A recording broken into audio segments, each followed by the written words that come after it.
dito ulit tayo kay Diwata mga tropa. Haba ng ano, ang haba ng kakain dito. Ayun yung binigay sa kanya ni Rosemark, oh. Ang kulay puti na ba na yun. Oh. May pila pa rin mga tropa, ayan oh. May pila pa rin. Ayan oh, pila pa rin. May pila pa rin mga tropa. Ayan, ang haba pa rin.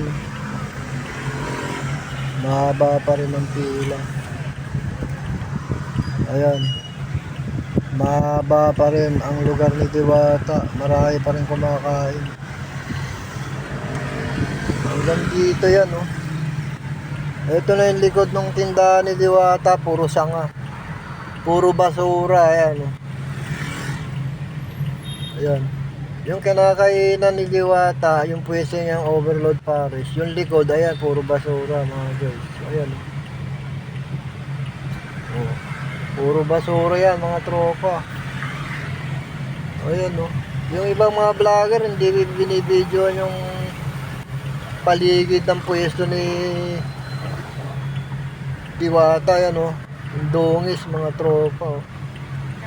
Ayan oh. Daming dumi. Ayan. Dami.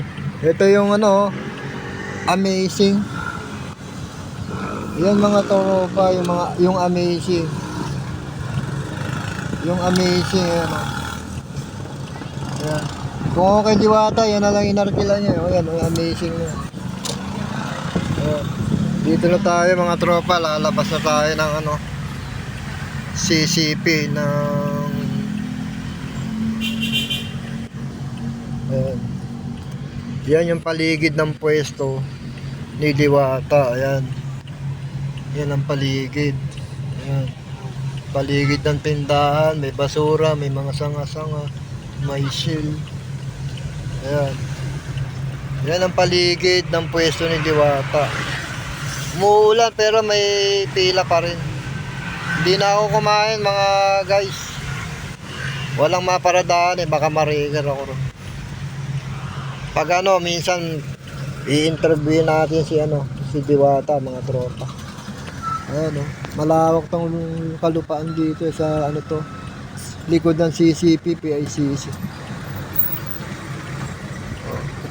Salamat sa panonood nyo. Subscribe and follow ang like. Boy Barok 23.